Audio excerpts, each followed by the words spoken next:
know, the big news of the week was clearly health care, and I love it when conventional wisdom is wrong. Yeah, absolutely. And this is wrong, right? Nobody thought this was the way it was going to turn out. Yeah, I mean, what would have been 80% of folks here in D.C. anyway thought absolutely this is going to go against Obama. May not be entirety, but that it was going to in some fashion. Well, and I think that, you know, everybody prepared for 3 different options, you know, strike it down, Or 5. uphold it, or but I don't think very many people thought that this was going to be the way it was would be upheld. Well, ironically, this may be the option, though, that it doesn't change the dynamic of the race as much as the other ones would, because essentially the race is the same now as it was on Thursday morning before they made the announcement, because Mitt Romney is still against the health care law, Barack Obama is still for it, and it still divides the bases of the party pretty evenly. Obama's whole thing, you saw him come out, and this is already, you know, you can see the movement among Democrats. It's just like, let's close the door on this now. It's done. You know, Congress passed it, President signed it. Now the Supreme Court's ruled on it, so it's done, let's move on. And his whole message was,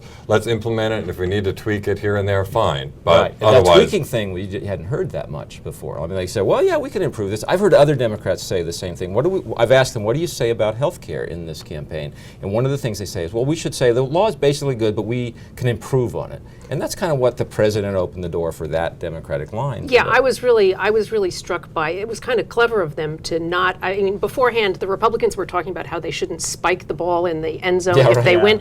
I mean, in this case, the temptation for the Democrats and for Obama to spike the ball was huge. But they came out and they said, you know, we understand that this is an unpopular law, and that they didn't put it that way. They said, we understand that there are things. The politics of this are going to be interesting, though. I mean, Roberts bridged. He made it the 5-4. He gave them, you know, the Democrats a big victory, but he put the word tax out there. And he said, no, this isn't an individual mandate like that. It's a tax. It's a national tax, essentially. And, you know, Republicans have jumped all over that, and they're going to use that. If they have anything that they can go towards November, it's going to be that this is a tax that Obama has put on you. I'll be curious how specifically Romney actually goes at both the decision and the law itself. I mean, he's really been talking in kind of broad promises, and I think that the decision allows him essentially to keep doing that between now and November.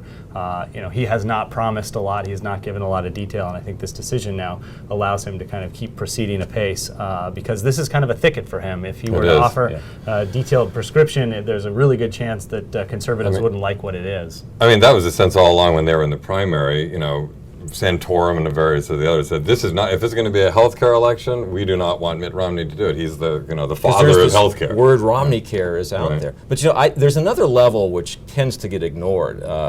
This will play out maybe bigger on the congressional level because it's a base mobilization thing for Republicans. I mean, you're on the Hill, you know this, maybe I'm wrong here, but Republicans in Congress are much more eager to say in the aftermath of the Supreme Court decision, this shows you why you have to elect Republicans to repeal Obamacare. And they don't have the Mitt Romney baggage problem, so they're going to say it louder, I think. Right, they're going to say it louder, and they're going to stage votes. Actually, Eric Cantor immediately announced that in the House they're going to have a vote to repeal Obamacare one more time, right after the 4th of July. They want to talk about it. They want to go on the record about it. However, I did notice that even John Boehner, the Speaker of the House, when he came up and gave his response, even he seemed kind of eager to move on to say, well, you know, the real reason why we don't like Obamacare is it hurts the economy. Right, but they were fundraising like crazy. Even I mean, the night before the whole thing, Marco Rubio put out an email, you know, basically, what if this is a 5-4 decision upholding it? We need to raise money to make sure we can Well, and you tweeted right away that they started to raise money, or said they started to raise money in big amounts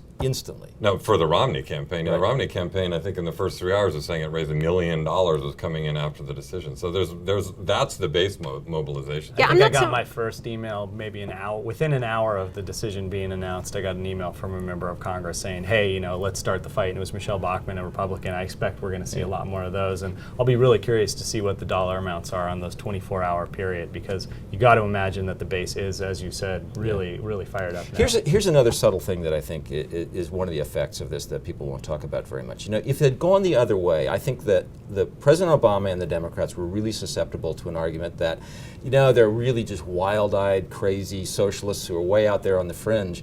If the Supreme Court had overthrown his signature domestic policy decision, then that would have been a better argument, easier argument for Republicans to make.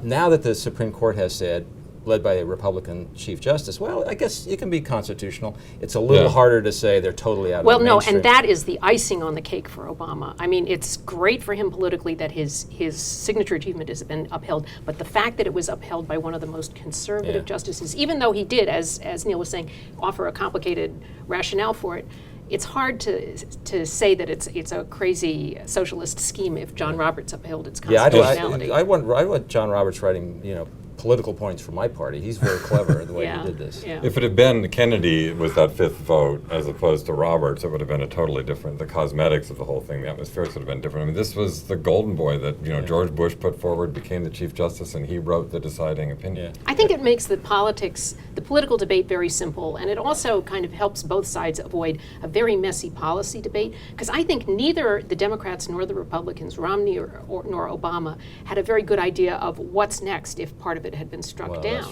That's true. The replace part is always was always going to be the tougher part for Romney than the repeal part. Yeah, no, absolutely. Romney was in a bind, I think, if the Supreme Court had rejected the individual mandate and he had been required to actually show a little bit more skin than he already has, that was going to be very difficult for him, just because he is the father of this Massachusetts law, which Democrats have already argued and will continue to argue was the father of the national law that's become unpopular. See, the other reason this was always going to be tricky for both sides, and it was never going to be a clean win for either side, is what we found, I think, in the polling that you both wrote about this week in our Wall Street Journal NBC News poll.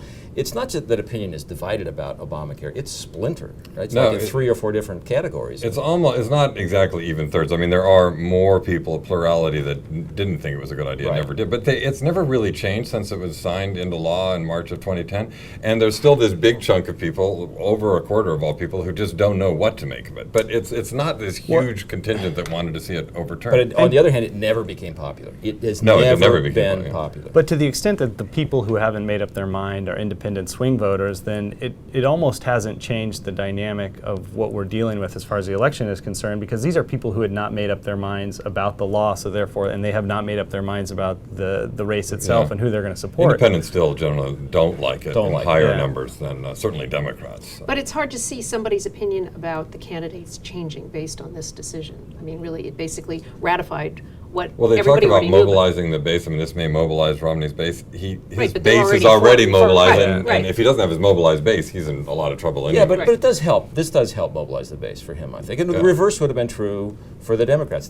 I think they've lost the base the Democrats have ironically lost the base mobilization of having to fight for health care, and the base mobilization of saying, well, these are crazy Supreme Court justices. They just threw this thing out. We need more Democratic Supreme Court justices. Well, that doesn't sound quite like the same argument. It's been funny to watch the Obama camp embrace the word of Obamacare. Yeah. And I kind of wonder whether they're going to do that all the more. I mean, it does put care with Obama, right? And you want your president. Yeah, I've never quite understood why people thought that was a slur, except for if you hate Obama. But here's where they've come together in the aftermath of this. They're both now highlighting the popular parts of the bill and saying we got to hang on to those. That's a Romney line. Absolutely. No, he's already talking pre-existing conditions. He's been talking it for a couple weeks now. He had talked about it when he first offered up his own alternative. So I think we're going to hear a lot about the popular things that were in the bill. But okay, summing up question. So this is not a clean break for anybody. This is kind of messy and complicated. Does it make healthcare a topic that is going to be talked about more or less from here on out than it would have been otherwise? I'd say less. I would probably say less. I think the big question I have is, how does Mitt Romney address this issue when President Obama puts it to him on a debate stage in the fall? I mean, does he own the attack, and does he get any more specific than he would? I don't see how he can benefit from taking the debate much further than he already has, and so for that reason, I don't think we're going to see a huge change. Yeah, I think there's a flash in the pan. We talk about it a lot, and then it goes away because really neither side wants to talk about it much because it's such a mixed thing for Obama. It's his accomplishment, but it's unpopular. And for Mitt Romney, he feels like what he really wants to talk about is the economy. I'm with you. I think for a couple of days and then less over time.